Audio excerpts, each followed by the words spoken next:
जय श्री ओम नमः सिद्धेभ्यः नमो अरहन्ताय नमो सिद्धाणं नमो आयर्याणं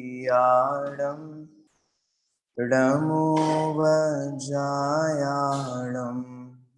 नमो लोये सवसाहुणम् मंगलम भगवान वीरो मंगलम गौतमो गणी मंगलम कुंद कुंदाद्यो जैन धर्मोस्तु मंगलम सर्वमंगल मांगल्यम सर्वकल्याणिकारकम प्रदानं सर्वधर्माणां जैनं जयतु शासनं जैनं जयतु शासनं जैनं जयतु शासनम्। ग्रंथ का मंगलाचरण। श्रीमान बसवत्रयतुंगशालम् जगद्गृहं बोधमय प्रदीप समन्वितो द्योतयते यदीयो भवन्तु ते तीर्थंकराश्रयेण।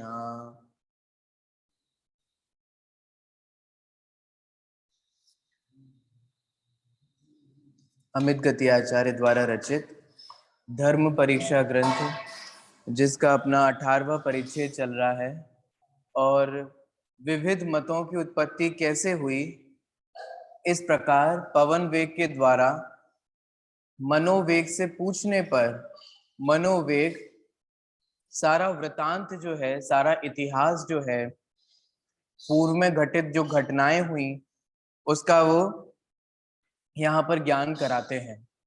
संक्षेप में पुरानी कथा से वर्तमान की बात को जोड़ते हुए, जब आदिनाथ भगवान ने दीक्षा ली तो राजा आदिनाथ के साथ 4000 अन्य राजाओं ने भी, कच्छ महाकच्छ उनके अंडर में आने वाले, उनको बड़ा मानने वाले उनके अन्य अन्य लोगों ने भी दीक्षा ली।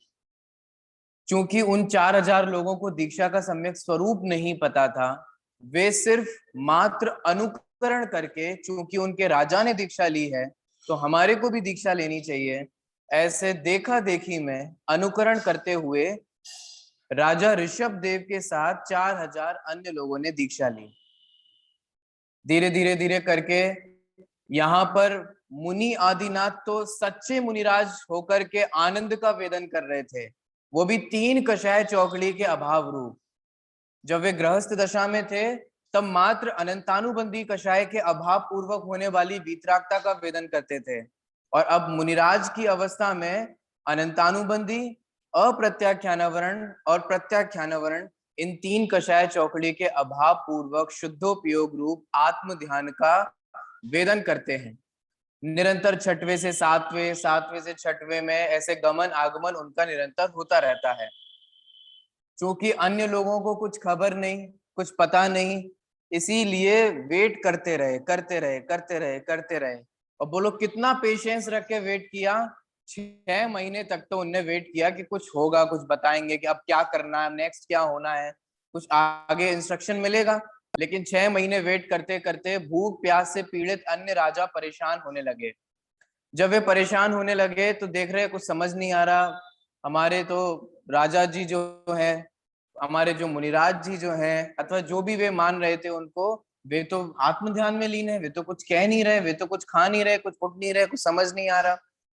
तो फिर धीरे धीरे करके वे फलों का सेवन करने लगे। जब वे फलों का सेवन करने लगे तो उसमें से कुछ लोग असमर्थता फील करने लगे कि हमसे अब नहीं हो पा रहा है। कुछ लोग घर चले गए वापस। कुछ लोगों को डर लगा कि अगर हम घर चले जाएंगे तो भरत चक्रवर्ती अब जो उत्तराधिकारी हो गए हैं और राजा ऋषभ देव से भी बड़े राजा हो गए हैं। समझ में आ रहा है कि नहीं आ रहा है? आदिनाथ से भी बड़े राजा थे, भरत चक्रवर्ती, क्योंकि राजा ऋषभदेव चक्रवर्ती नहीं थे, तीर्थंकर थे, राजा थे, अयोध्या के राजा थे, इसमें कोई डाउट नहीं है। लेकिन उनसे भी बड़े, उनके अंडर में और विशेष बड़ा साम्राज्य फैला लिया जिन्होंने अपना, वे कौन थे? वे भरत चक्रवर्ती थे, उत्तराधिकारी थे। लोगों को डर लगता था अगर वापस जाएंगे तो वो चिल्लाएंगे कि हमारे पापा को छोड़कर आ गए अकेले। ऐसे ऐसे लोगों को डर लग रहा, कुछ समझ में नहीं आ रहा, तो कुछ लोग डर के मारे वहीं रह गए। कुछ लोगों को कुछ समझ में नहीं आ रहा तो क्या करें, तो धीरे धीरे उन्होंने, किसी ने वस्त्र धारण कर लिए, किसी ने लंगोटी धारण कर ली, और कोई उन्हीं में से उन्हीं लोगों के गुरु बन बैठे। और वे, उन्होंने कहा कि चलो कोई बात नहीं, कंदमूल आदि का सेवन तो इसमें चल जाएगा और क्षम्य होगा। तो ऐसे धीरे धीरे करके तापसों में भेद शुरू होने लग गए। अब आप सोचो ना, कोई गाइड करने वाला नहीं है तो ऐसे भेद होना शुरू हो जाते हैं। किसी ने बोला कि नहीं नहीं, फल खा सकते हैं, कंदमूल नहीं खा सकते। किसी ने बोला नहीं नहीं, कंदमूल खा सकते हैं और फल भी खा सकते हैं। किसी ने बोला कि एक वस्त्र धारण कर सकते हैं, किसी ने कहा कि जब एक वस्त्र धारण कर सकते हैं तो दो में क्या दिक्कत है। कुछ समझ में आ रहा है? तो ऐसे ऐसे करके धीरे धीरे उनमें वहां पर भेद खड़े होना शुरू हो गया। देखिए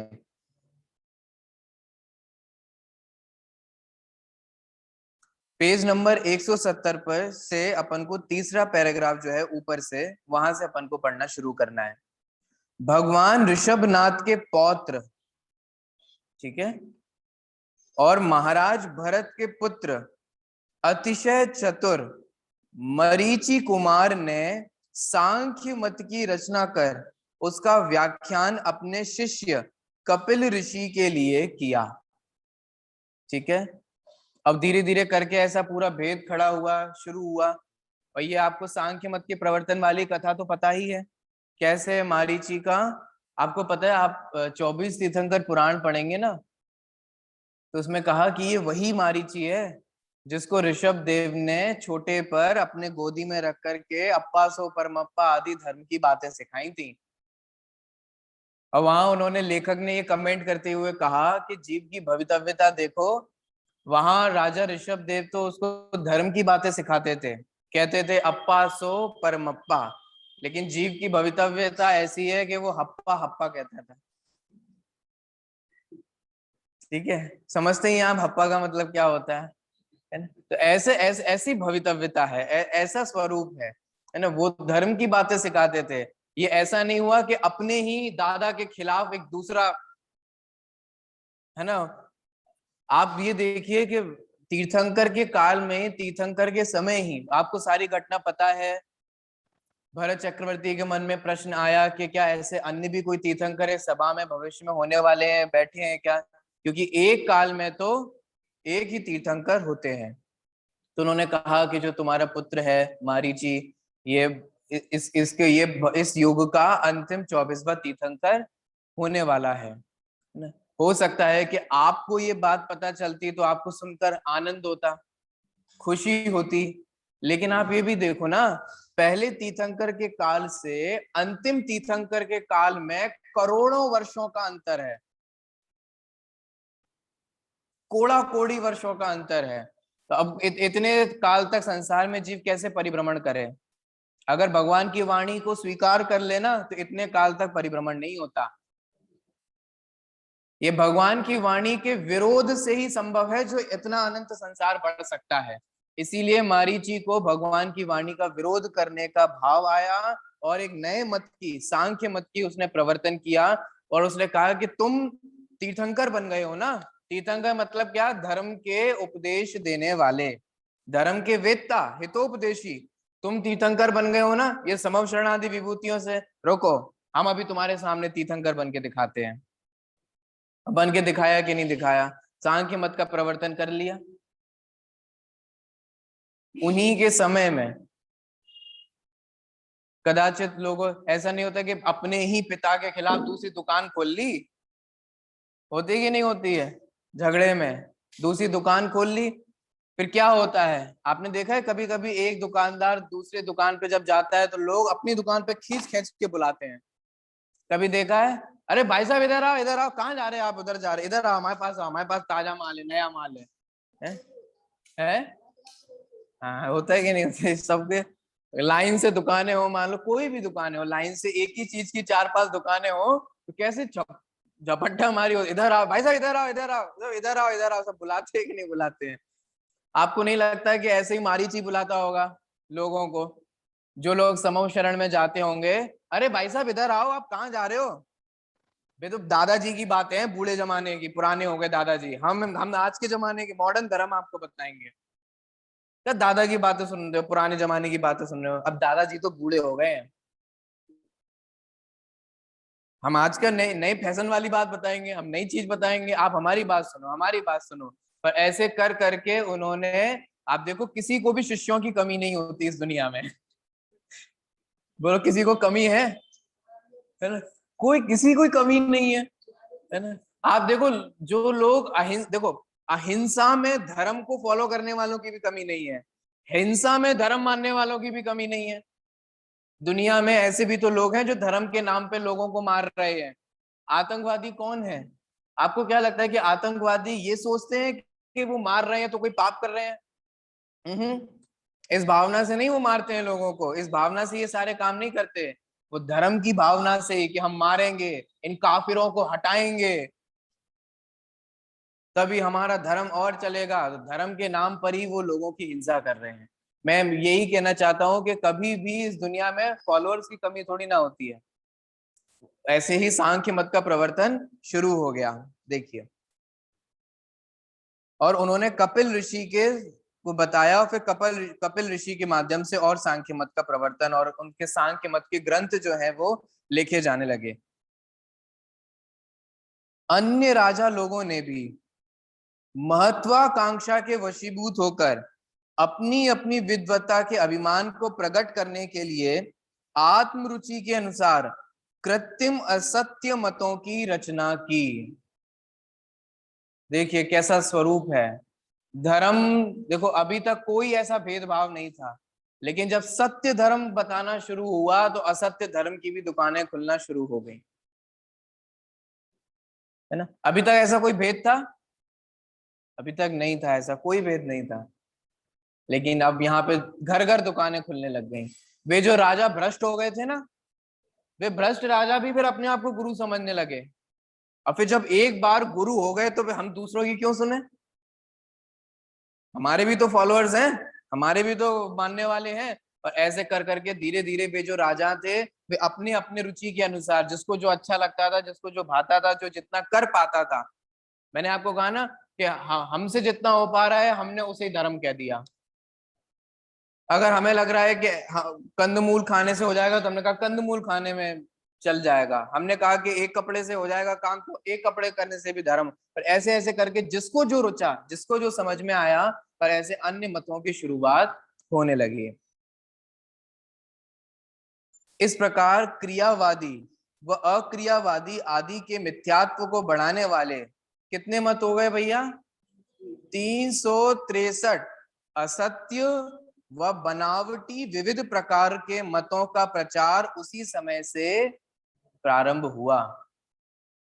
4000 राजा थे ना, थोड़े थोड़े के सबके ग्रुप पे बन के उनके फॉलोअर्स। आप देखो जो पुराने राजा थे, आप इमेजिन करो, मैंने ये सब चीजें कितनी प्रैक्टिकल समझ में आ भी रही हैं। जैसे एक राजा होते हैं और उनके फॉलोअर्स होते हैं, भले ही वे अभी दीक्षित हो गए, लेकिन फॉलोअर्स उनको राजा ही देखते रहते हैं। जैसे आदिनाथ भगवान भी दीक्षित हो गए थे, नग्न दिगंबर मुनिराज हो गए थे, लेकिन प्रजा उनको क्या देख रही थी? राजा ही मान रही थी। लीजिए राजा, ये ग्रहण कीजिए, हमारी स्त्री ले लीजिए, भोजन ले लीजिए, ये कपड़े ले लीजिए, आभूषण ले लीजिए। ये सब व्यवहार किसके अनुरूप कर रही थी?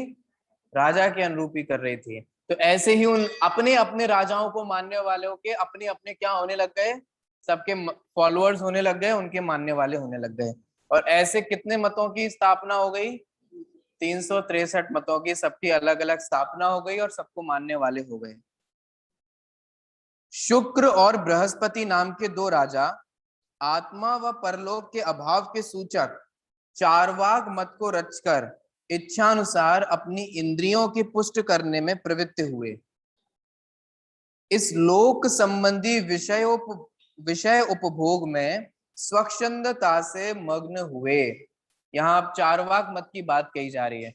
मैंने आपको बताया था ना चारवाक मत के बारे में, है ना। चारवाक मत के बारे में एक आता है कि ये चारवाक मत वाले ये मानते हैं, यावत जीवेत सुखम जीवेत ऋणम कृत्वा घृतम पीवेत। क्या मतलब है कि आराम से मौज की जिंदगी जियो, क्यों टेंशन लेते हो। यावत जीवे सुखम जीवे, जब तक जियो सुख से जियो, मौज से जियो, मस्ती करो। कैसे मस्ती करो, मस्ती करने के लिए तो पैसा होना चाहिए। खाओ पियो ऐश करो, अरे खाने पीने के लिए भी तो पैसा होना चाहिए। कोई बात नहीं, खाने पीने के पैसा नहीं है, ऋणम कृत्वा घृतम पीवेत, ऋण ले लेकर के घी पियो।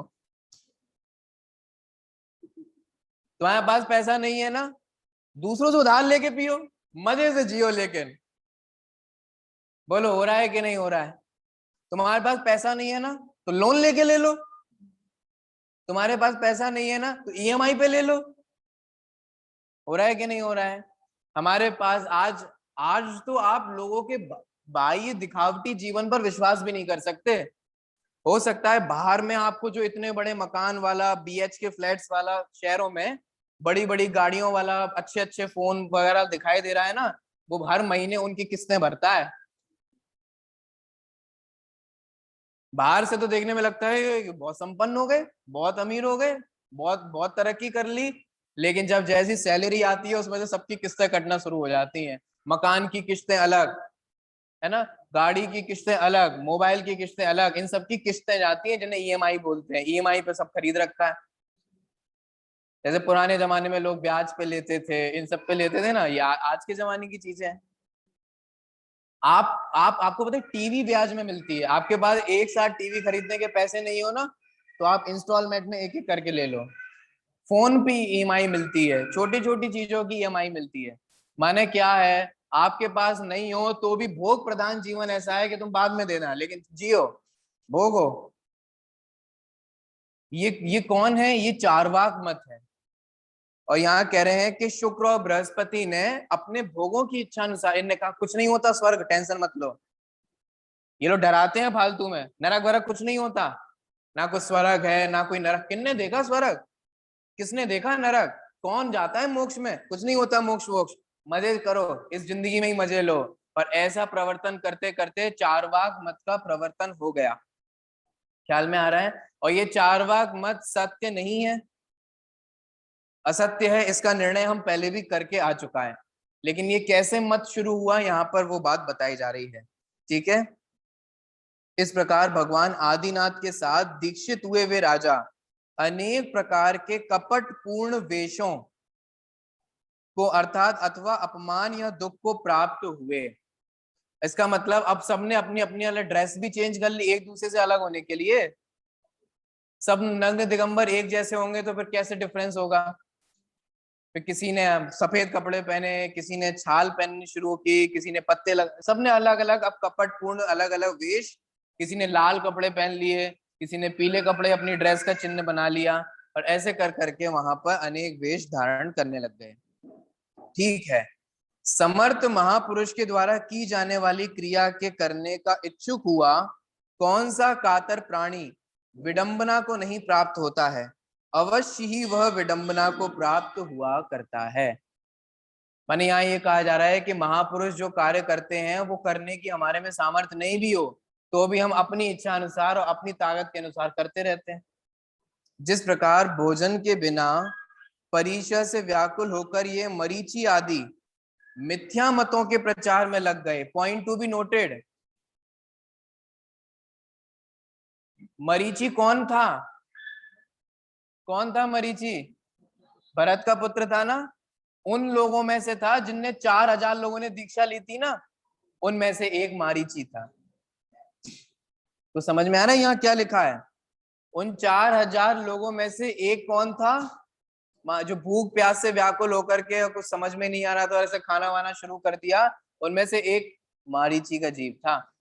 देखो, जिस प्रकार भोजन के बिना परिचय से व्याकुल होकर ये मरीचि आदि मिथ्या मतों के प्रचार में लग गए हैं, उसी प्रकार से दूसरे जन भी उस मिथ्या मत के प्रचार में लग जावेंगे ऐसा विचार करके भगवान आदिनाथ ने ध्यान को समाप्त किया व अन्य अनभिज्ञ जनों के उपकार की दृष्टि से मुनि जनों के शुद्ध आहार ग्रहण की विधि को करना प्रारंभ किया।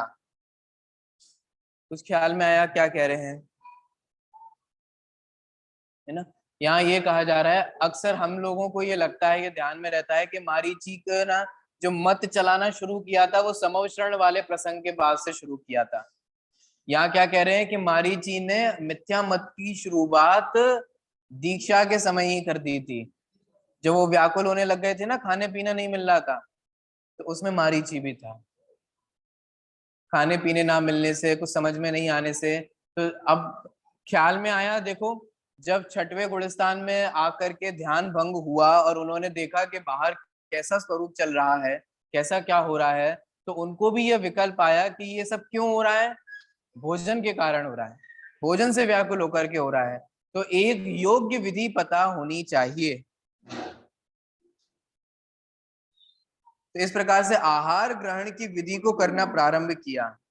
आहार दान की विधि को प्रचलित करने के लिए के विचार से वे स्वयं ही उस आहार के ग्रहण करने में प्रवृत्त हुए।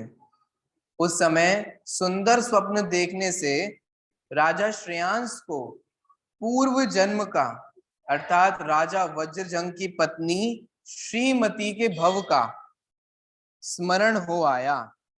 और आपको पता है, ये जो स्मरण हो आया, ये ऐसा नहीं कि 1-2 महीने पुरानी बात हो, 1-2 साल पुरानी बात हो, अथवा 1-2 भव पुरानी बात हो, बहुत भव पहले पुरानी बात थी ये, है ना। अब देख लेना, जितना भी है, 10 है, 15 जो भी है ना, तो बहुत पुराने भव वाली बात थी। इससे मैं क्या कहना चाह रहा हूँ, आपको याद है मैंने कहा था कि आपके जो इस भव में आप जो भी धर्म सीख रहे हो वो बर्बाद नहीं जाने वाला, बेकार नहीं जाने वाला।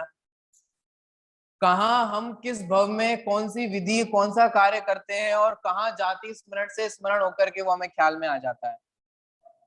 कहाँ उन्होंने पूर्व भव में स्त्री की पर्याय में जो आहार दान दिया, और कहाँ अब जाकर के हस्तिनापुर में राजा श्रेयांस को उस पूरी विधि का स्मरण आ गया।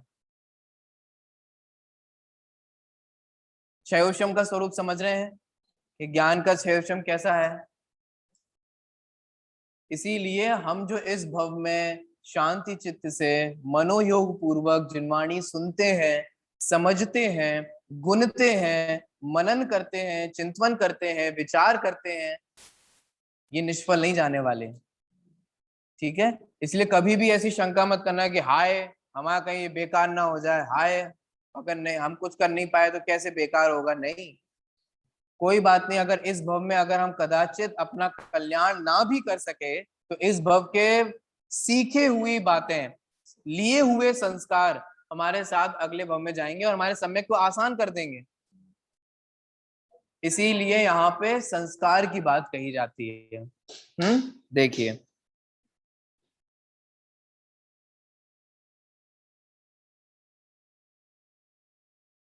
इससे मुनि के लिए दिए जाने वाले आहार दान की विधि को जान लेने के कारण उसने भगवान आदिनाथ तीर्थंकर को विधि पूर्वक आहार कराया।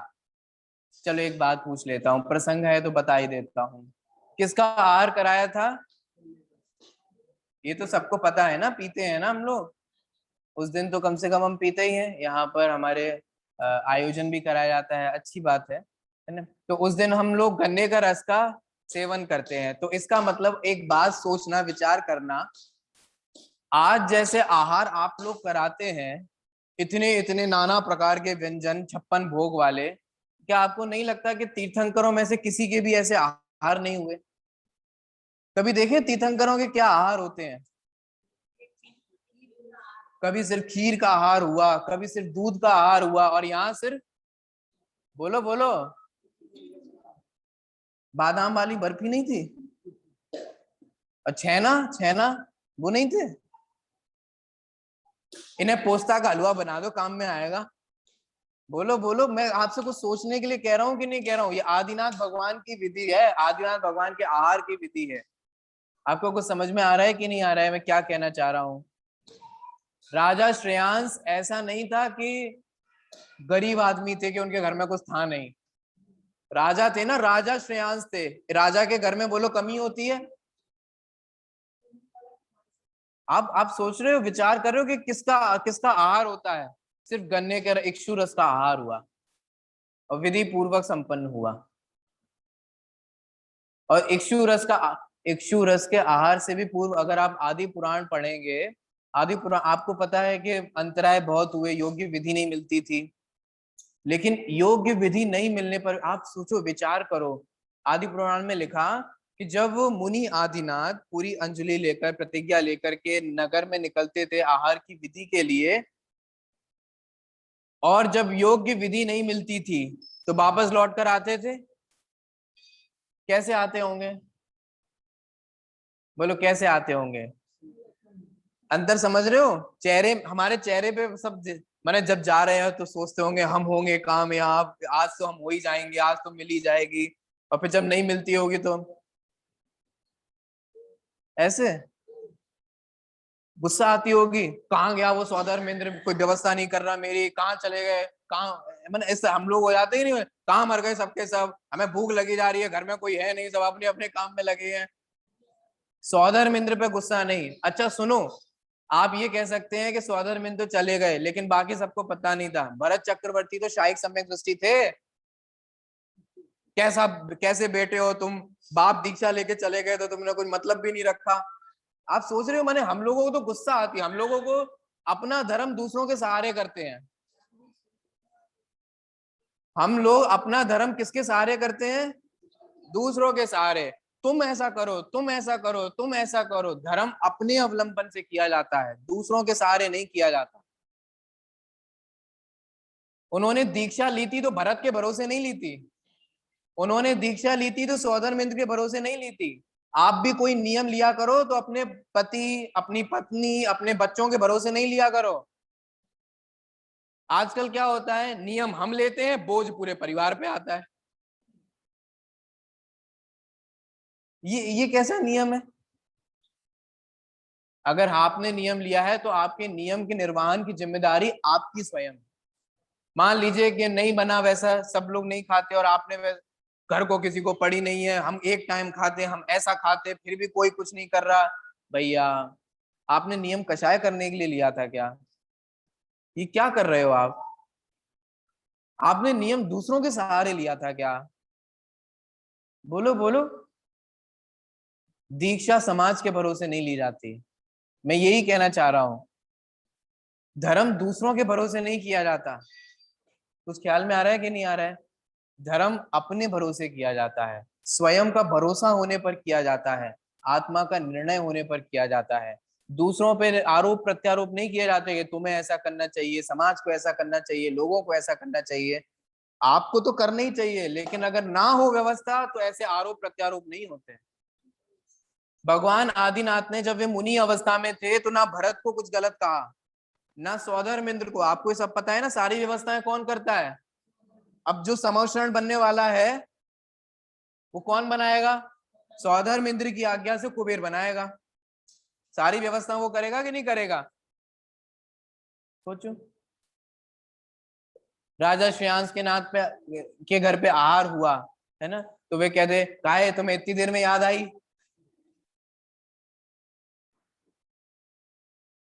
कितना समय था? आप देखो, एक दो दिन की बात नहीं है ना। उस कितने महीने और कितने दिन, 7 महीने और 11 दिन, 9 दिन, जितने भी दिन का है ना, उतने दिन तक बराबर आहार के लिए निकलना और आहार की विधि ना मिलकर के वापस आ जाना।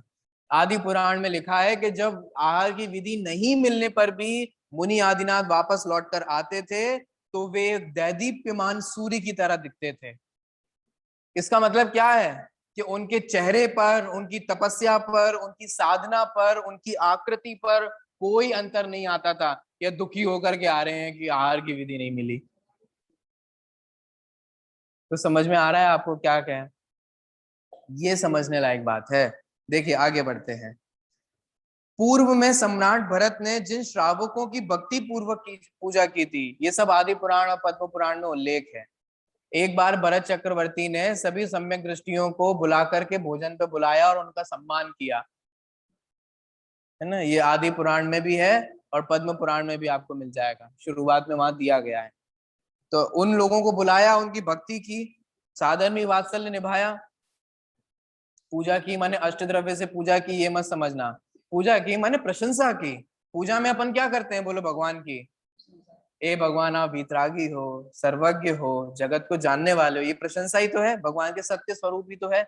ऐसे ही उन साधर्मी भाइयों को बुला करके, भरत चक्रवर्ती स्वयं भी क्या थे, शायिक सम्यक दृष्टि थे। आपने देखा होगा जगत में शराबी शराबी लोगों को बुलाता है कि नहीं बुलाता है घर पे, ऑफिस में काम करने वालों को घर में बुलाते हैं कि नहीं बुलाते हैं, कलीग्स को, अपने ऑफिस के लोगों को, अपने दोस्तों को। ऐसी भरत चक्रवर्ती शायिक सम्यक दृष्टि थे, राजा थे, कोई कमी नहीं थी। तो ऐसे साधर्मी वात्सल्य के स्वरूप उन्होंने सभी को बुलाया, उनकी प्रशंसा की, अरे आप तो जिन धर्म के श्रद्धानी हैं, आप तो जैन धर्म का प्ररूपण करने वाले हैं। ऐसा वे ब्राह्मण के रूप में प्रतिष्ठित श्रावक चक्रवर्ती द्वारा पूजे जाने के कारण कालांतर में अतिशय गर्व को प्राप्त हो गए थे। बस यहीं से मान कषाय के चक्कर में वो सब उलझ गए। ठीक है, जिनको बुलाया, भरत ने तारीफ की, उनकी प्रशंसा की, तो उन सम्यक दृष्टियों को क्या लगा, आपको पता है उन वर्ग को भरत चक्रवर्ती ने ब्राह्मण कहा। आपको पता है ब्राह्मण शब्द का वास्तविक मतलब सम्यक दृष्टि होता है। ये मैं नहीं कह रहा हूं, ये पद्म पुराण में लिखा है, ये पढ़ना है। ये जो यहाँ तो शॉर्ट में ये प्रसंग दिया गया है, आप मूल से पद्म पुराण में और आदि पुराण में पढ़िएगा। है हाँ, उन उन वो जो सम्यक दृष्टियों का समूह आया था ना, उन सम्यक दृष्टियों के, बोलो ब्राह्मण मत का मतलब क्या होता है, जो ब्रह्म स्वरूप का श्रद्धान करते हैं वे ब्राह्मण कहलाते हैं। ब्रह्म स्वरूप माने स्वयं जो ब्रह्म स्वरूप है, स्वयं जो शुद्धात्म स्वरूप है, उसका श्रद्धान करने वाले क्या कहलाते हैं, ब्राह्मण कहलाते हैं। उन सबकी प्रशंसा की, बढ़िया बढ़िया बातें बोली, तो वे सारे सम्यक दृष्टियों में से कुछ कुछ लोगों का क्या हुआ, दुनिया में कहा जाता है ना, जितनी प्रशंसा लोगों को बर्बाद नहीं करती, जितनी निंदा लोगों को बर्बाद नहीं करती, उतनी प्रशंसा लोगों को बर्बाद कर देती है। जब लोगों की निंदा होती है तो लोग कम बैक करते हैं, फाइट करते हैं, लड़ते हैं और आगे बढ़ते हैं। लेकिन जब प्रशंसा होने लग जाती है तब तो फिर वहीं के वहीं रह जाते हैं, फिर वो मान कषाय हावी हो जाती है। ऐसे ही हुआ उनके साथ। कालांतर में अतिशय गर्व को प्राप्त हो गए, अतिशय माने बहुत अधिक, ठीक है, गर्व माने घमंड, उसको प्राप्त हो गए। प्रथम तीर्थंकर आदिनाथ महाराज ने राज्य कार्य करते हुए इक्ष्वाकु, नाथ, भोज और उग्र इन 4 वंशों की स्थापना की थी। वे चारों पृथ्वी पर प्रसिद्ध हुए। उस समय जो सत्पुरुष व्रत और नियमों का पालन करते थे वे क्या कहलाए, वे ब्राह्मण कहलाए। ब्राह्मण कौन होते हैं, जो व्रत और नियमों का जिन्होंने पालन किया। जो पीड़ित जन की रक्षा करते थे वे क्षत्रिय कहलाए। ये नहीं कि जो पीड़ित जनों को पीड़ित करें, जो पीड़ित जनों की रक्षा करें वे क्षत्रिय कहलाए। जो व्यापार कार्य में चतुर थे अर्थात उसे कुशलता पूर्वक करते थे वे वैश्य कहलाए। और जो सेवा कार्य करते थे, नौकरी करते थे, वे शूद्र कहे जाते थे। चक्रवर्ती भरत के अर्क कीर्ति नाम का और बाहुबली के सोम नाम का पुत्र हुआ था। इन दोनों के निमित्त से सोम अर्थात चंद्र और अर्क अर्थात सूर्य नाम के 2 अन्य वंश भी पृथ्वी पर प्रसिद्ध हुए। हाँ, ये अन्य अन्य वंशों के बारे में बता रहे हैं। भगवान पार्श्वनाथ का जो मौद्गलायन नाम का तपस्वी शिष्य था, या मौद्गलायन बौद्धों के आचार्य हुए बाद में, देखो कैसे भ्रष्ट हुए, कैसे क्या हुआ। भगवान पार्श्वनाथ का जो मौद्गलायन नाम का, इसमें मौद्गलायन लिखा है, मौद्गलायन नाम का तपस्वी शिष्य था, उसने महावीर स्वामी के ऊपर क्रोधित होकर बुद्ध दर्शन की अर्थात बौद्ध मत की रचना की। उसने शुद्धोदन राजा के पुत्र बुद्ध को परमात्मा घोषित किया। ठीक है, बुद्ध जो हुए, जिनके निमित्त से बौद्ध दर्शन का प्रवर्तन हुआ, वे शुद्धोदन राजा के पुत्र थे। ठीक है, देखिए ठीक है, क्रोध रूप शत्रु के वशीभूत हुए प्राणी क्या नहीं करते हैं, वे सब कुछ अकार्य कर सकते हैं। एक बात बताता हूं आपको, सुनना समझना, पॉइंट समझना, सभी लोग ध्यान देना क्या कह रहा हूं। सांख्य मत का प्रवर्तन जो मारीची के निमित्त से हुआ था वो कब हुआ था? आदिनाथ के काल में हुआ था। और जब वे मारीची के जीव कालांतर में 24वें तीर्थंकर भगवान महावीर हो गए तो स्वयं के द्वारा पूर्व में चलाए गए मतों का खंडन नहीं कर पाए, माने उसका अभाव नहीं कर पाए। कुछ समझ में आ रहा है मैं क्या कहने की कोशिश कर रहा हूं? स्वयं द्वारा मिथ्या प्रवृत्ति और मिथ्या कुरीति चला लेने पर भी आदमी फिर वापस भी आना चाहे तो भी उसका अभाव नहीं होता। नहीं आया समझ में क्या कहा? मारीची ने तो सांख्य मत का प्रवर्तन करके सम्यक बुद्धि से तीर्थंकर प्रकृति आदि बांध करके सही मार्ग पर आ गए, लेकिन उनके निमित्त से चलाया गया जो धर्म था वो खत्म हो गया क्या? वो समाप्त हो गया क्या? वो नहीं समाप्त हो पाया। स्वयं उपदेश देने पे, तीर्थंकर होने पर भी वो समाप्त नहीं हुआ। तो समझ में आ रहा है ये कुरीतियां कितनी खराब होती हैं, मिथ्या मत का प्रचार कितना खराब होता है। एक बार शुरू हो जाए तो स्वयं मना करो तो नहीं खत्म होता। ये कहना चाह रहा हूं। मान लो आज मैं स्वयं एक प्रवृत्ति चला दूं यहाँ पे, कोई भी मिथ्या प्रवृत्ति, और फिर बाद में मैं ही कहूँ तो ही लोग नहीं नहीं अब तो साफ चल, अब तो आदत हो गई हमारे, अब तो ये चलेगी। बोले नहीं भैया मत करो मत करो, नहीं नहीं साहब अब तो होगा, अब तो ऐसे ही चलेगा, क्या करें। इसलिए बहुत सोच समझ के कार्य करना चाहिए। देखिए, तो ये बौद्ध मत की रचना हुई, कैसे हो गई वो आपको समझ में आ गया। धीरे धीरे करके बुद्ध को परमात्मा मानने लगे, बड़ा मानने लगे, अनंत मानने लगे, ऐसा मानने लगे। ठीक है, और बाकी बौद्ध के जीवन के बारे में मैंने आपको बहुत कुछ बता ही दिया था। वो बिल्कुल क्लूलेस थे। क्लूलेस समझते हो? क्लूलेस का मतलब होता है उन्हें कुछ नहीं पता था कि करना क्या है। कभी तो जैन, मैंने आपको बताया था ना, कभी तो जैनेश्वरी दीक्षा अंगीकार कर ली, वो नहीं हो पाया तो फिर कपड़े धारण कर लिए, बहुत दिन से भूखे थे तो चलो कुछ खा लिया, ये आए उनने कुछ कहा तो कुछ समझ में आया तो वो करने लग गए। ऐसे बहुत क्लूलेस थे, फिर बाद में धीरे धीरे करके वो फॉलोअर्स बढ़ने लग गए, मानने लग गए, चमत्कार होने लग गए, घटनाएं होने लग गई। दो चार राजा बोले अरे साहब आपके आने से हमारे घर में बहुत कुछ हो गया, बस धीरे धीरे करके ऐसे करके चमत्कारिक घटनाएं जो है वो जुड़ने लगी और लोग उनको मानने लगे। देखिए, ठीक है, क्रोध रूप शत्रु के वशीभूत हुए प्राणी क्या नहीं करते, वे सब कुछ अकार्य कर सकते हैं।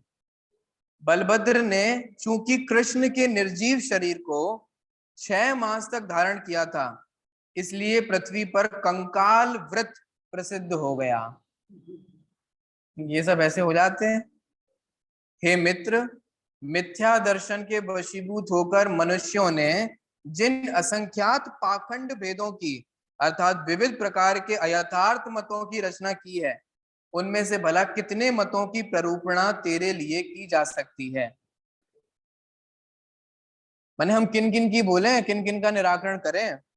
असंख्यात होने से उन सब की प्ररूपणा नहीं की जा। आप देखो एक मत में भी तो देखो कितने कितने मानने वाले हो गए हैं। अपने जैन धर्म का विचार करो, जैन धर्म एक था, फिर 2 भेद हो गए, दिगंबर श्वेतांबर, फिर श्वेतांबरों में भी अलग अलग 13 पंथी 20 पंथी है ना, स्थानकवासी और ये सब ऐसे ऐसे भेद हो गए। हमारे दिगंबरों में भी 13 पंथी 20 पंथी है ना, और तारण पंथी, ये सब ऐसे ऐसे भेद हो गए। 13 पंथी में भी ये वो फलाने ऐसे ऐसे शुरू होते जा रहे कि नहीं, ऐसे कितने मत हैं, किन किन की विचार करें, ऐसे सब में है। बौद्ध धर्म में आपको पता है बौद्ध धर्म की भी ऐसी 2 शाखाएं हैं, हीनयान और महायान। फिर हीनयान के भी बहुत सारे भेद हैं, महायान के भी बहुत सारे भेद हैं। ऐसे ऐसे करके एक एक मत में कितने कितने मत निकलेंगे। यहाँ ये कह रहे हैं कि भैया असंख्यात मत है, ऐसे एक एक मतों का हम किस किस का कितना कितना निषेध करेंगे, किस किस के बारे में कितना कितना बताएंगे। ये जो पाखंड मत चतुर्थ काल में बीज के स्वरूप में स्थित थे, वे अब इस कलिकाल स्वरूप पंचम काल में अंकुरित होकर विस्तार को प्राप्त हुए हैं। उस ख्याल में आया? पहले बीज थे, छोटे छोटे थे, ज्यादा नहीं पनप रहे थे, लेकिन वो धीरे धीरे धीरे करके, अब आप देखो एक मुगल शासक आया तो उसने कैसे मुगलों की स्थापना करी, फिर एक शैव मत को मानने वाला है तो कैसे शैव मत की स्थापना हो गई, बौद्ध मत की स्थापना हो गई। धीरे धीरे करके ऐसे अपने अपने मतों की ऐसे ये जो छोटे छोटे अंकुर थे ये आज बड़े बड़े रूप में हमारे को दिखाई दे रहे हैं। ठीक है, तो इस प्रकार से यहाँ पर धीरे धीरे कैसे मिथ्या मतों का प्रचार शुरू हुआ यहाँ वो बताया जा रहा है। अब सत्य धर्म क्या है वो भी यहाँ पर अब आने वाला है, जिसकी चर्चा अपन कल से करेंगे।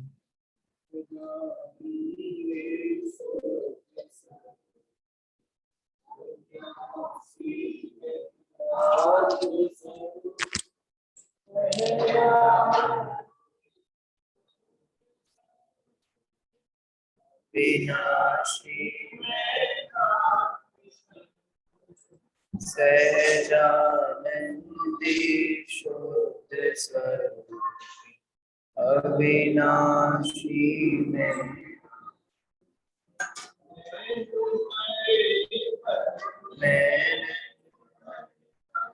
अजरे अमरे अविनाशी।